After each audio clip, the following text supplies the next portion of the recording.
Did you just spend an entire production day setting up and producing a podcast only to sit down to edit it and suddenly your volume doesn't match up, or it's out of sync, or they're not quite as loud as you wanted them to be? Not to worry, I got you.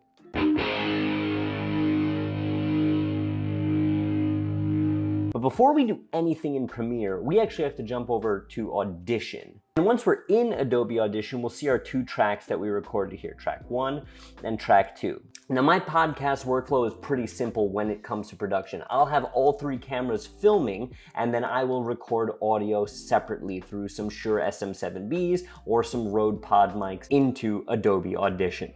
If you want a video on how to do that, let me know down below and I'll be more than happy to make it. So once we're done recording and we're ready to start editing, we've got both our tracks here, and the first thing we're gonna wanna do is we're gonna drop them into the Match Loudness section of Adobe Audition. We're gonna make sure it's set to -20 LUFS. This will keep your volume across the board at about anywhere between -6 and -3 dB, which is a very safe range to be listened through a variety of speakers.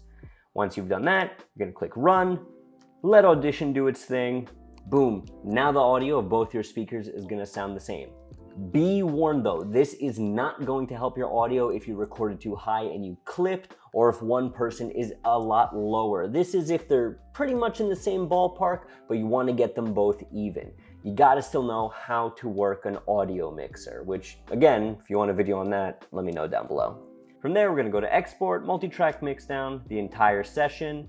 Now it's time to go back into Premiere. We are going to import our new audio file and drag it underneath the scratch audio that we recorded from our cameras.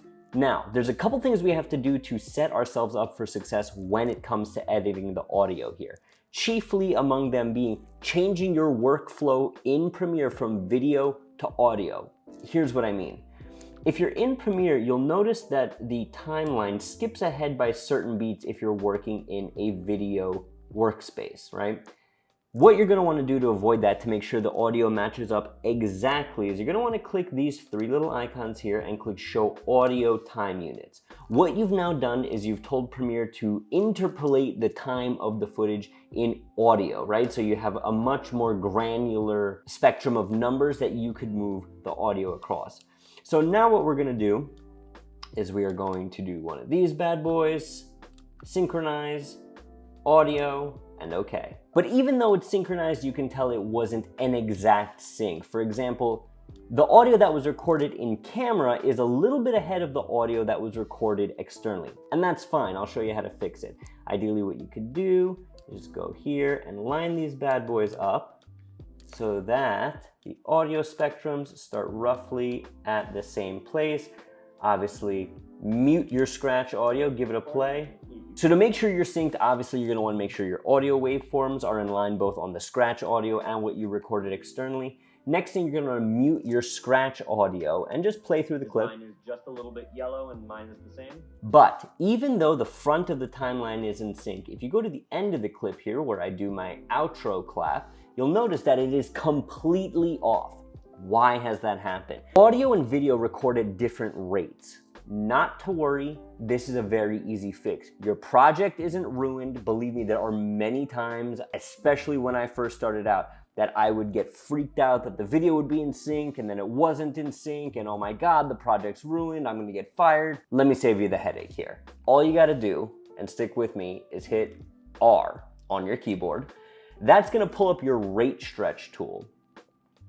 And what you can do from there is on your mic audio, just slowly drag your externally recorded audio ever so slightly until the audio waveforms match up. Just like that. So there you go, 3 super easy tips to get your audio recorded externally, balanced volume-wise, and in sync throughout your entire multicam project. If you like this video, if you learned something, let me know down below. Leave me any questions you might have. Take care of yourselves, and I'll see y'all again real soon.